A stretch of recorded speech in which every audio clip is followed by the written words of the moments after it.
mums, welcome back to my channel. If you're a first time mum, I highly recommend sharing today's video with your friends and family.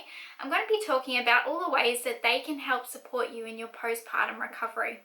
There's a lot of different ways that they can make your recovery a lot easier for you, but also your transition to motherhood.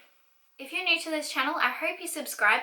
It's free, just click the red button down below and tick the bell right next to it so that you can be notified when I come out with a new video every Monday, Wednesday and Friday. I'm currently pregnant with my second baby due in August, but I did have my son 15 months ago, and these are some of the things that I think helped me a lot with my postpartum recovery, or if I had that option, would have helped me a lot with my recovery. I had a C-section, and I do actually have a C-section recovery tips video, but this is going to be some general ways that family and friends can help you, because the other video is more so about things that you can do to assist your recovery. So I will leave that one linked down below as well. Before you even leave the hospital, it's really important that your friends and family are on the ball when it comes to your care on the maternity ward.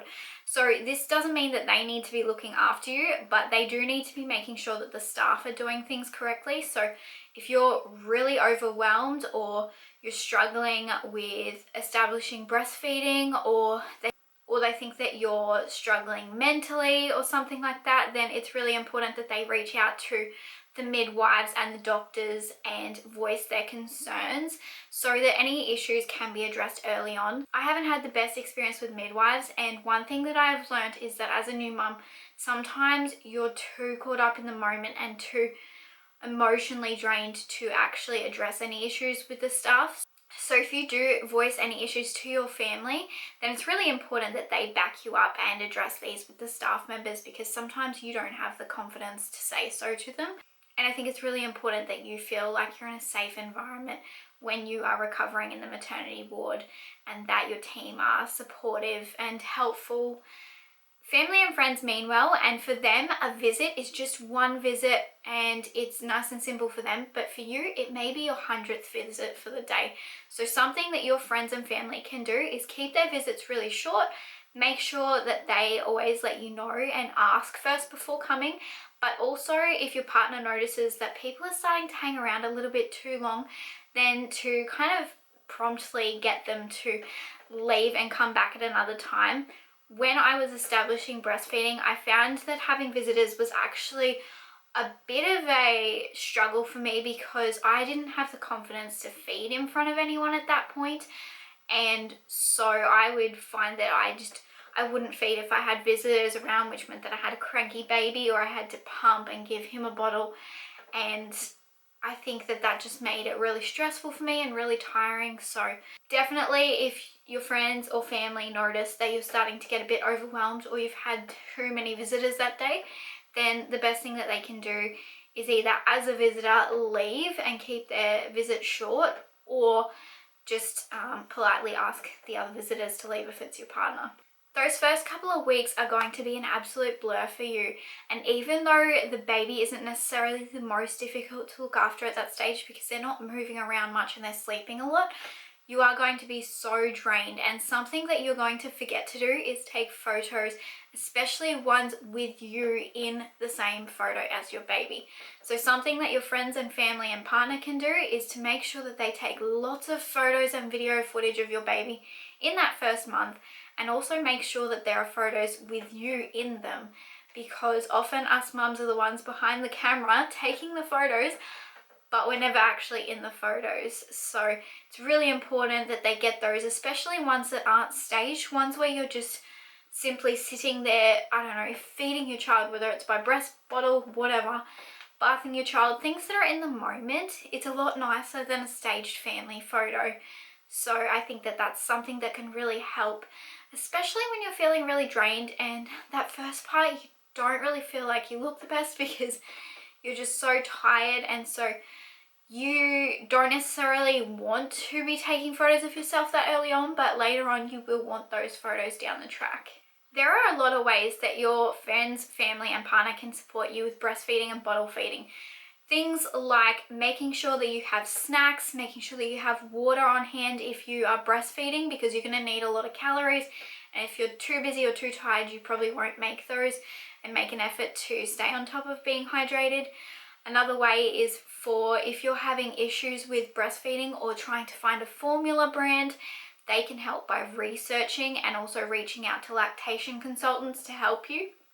Something else that they can definitely help with is if you're lacking the confidence to breastfeed in public like I did, then they can encourage you by taking you out to lunch and making you feel like it's okay to do that, because I know that if people make you feel really uncomfortable, then it's going to make you more determined to not breastfeed in public or to have to rely on things like breastfeeding covers, which I can tell you now, the breastfeeding cover was actually more stress than it was worth, because I'd try and use the blanket would fall off, and I'd spend my whole time trying to put the blanket back on, and I could have finished feeding my baby before any of that actually finally worked. And I'd brought a heap of attention to myself because here's this lady sitting in the corner pulling a blanket up and down that keeps falling off, and people wouldn't have noticed if I had have just breastfed normally the first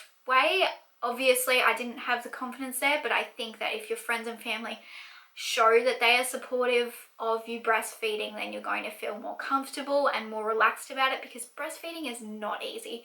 And the same goes for formula feeding. If you can't breastfeed or you don't want to breastfeed, then it's really important that your friends and family are there to support you with that. And if you are struggling by maybe the formula isn't the right one for your child, or maybe you don't know how to make a bottle, or maybe you aren't sure which formula is the best, and they can support you by helping you research those things, because formula mums really don't get given much of a guidebook when they bottle feed. So I have learnt you are really on your own to try and find all of that. And a lot of mums obviously go into having their newborn thinking they're going to breastfeed, and sometimes that doesn't work out, so they haven't researched formulas or anything. So that's definitely some way that they can help. When it comes to giving bottles, as a formula feeding mum, I'm sure that it does help give them a break, but as a breastfeeding mum, giving the baby a bottle doesn't actually give us a break. The reason being is because we still have to pump for you to give that bottle. So pumping usually takes a lot longer than it does to actually feed the baby. It is really good and helpful if you've got really sore boobs for them to give the bottle, because it does give your nipples a break, which I did do a little bit at the beginning. Researching playgroups for when the baby is old enough to have already had their needles and go out is definitely another way that they can help you, because as a first-time mum, you don't necessarily know what is out there. You may have researched a lot of things on how to look after your baby and not necessarily looked into other things further on from that newborn stage. So if they can find things like where your community child health nurse is, a good doctor for you to take your baby to, a playgroup for you to take them to, then that's really going to help you. Likewise with the doctor part, them helping you find somewhere to book in your child for their 6 weeks needles, and helping you with organising the birth certificate, because those things all take time, and sometimes you're just a little bit too exhausted to even think about it. But you don't necessarily want to be doing all of that as soon as your partner goes back to work, because you just want to be taking that time to enjoy your newborn. During the first few weeks, I know that I definitely did not want to leave my son's side, so having him babysat wasn't necessarily the biggest help, especially when he'd spent a week in NICU. I just wanted him with me the whole time. So something that your family and friends can help is by getting the bath ready. Even if you're wanting to do the bath, they could just fill it up for you and put it on a table for you. When it comes to nappy changes, even if you're wanting to do the nappy change, they could get the stuff for you. They can throw on a load of washing and do some housework so that you've got more time with the baby and don't need to worry about it. And it's really important if you've had a C-section that you aren't doing housework. I learnt this the hard way. Even though I felt up to doing it by 2 weeks, postpartum I caused a lot of issues with my abdominal separation. It didn't close up properly, and I still have a permanent separation now because of that.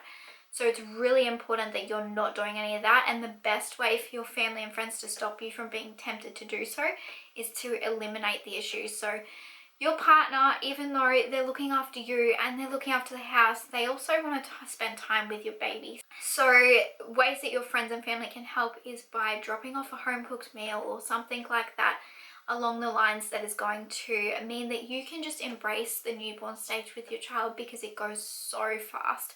There are so many different ways that your friends and family can support you other than just the housework though, and it's really important that they are just there for you to talk and vent to, because there are going to be days when you are just so overwhelmed and things feel so difficult, and you're definitely going to need that, especially because you have to remember that postpartum your hormones are realigning.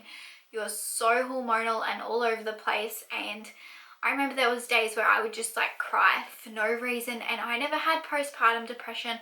It was all my hormones readjusting, and there was a lot to learn in a small amount of time. So that is something else that they can really help you with. I hope that this quick video gives your friends and family some ideas on how they can help you when you have a new baby.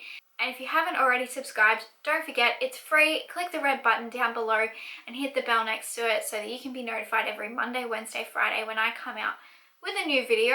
I'm due with my baby very soon, and I'll be releasing a birth vlog and also a gender and name announcement, because we haven't even found out the gender of this baby. So if you're wanting to see some newborn videos, then make sure you keep up to date with my channel. I also post videos all about toddlers and weekly family vlogs and motherhood. So I hope to see you in the next video.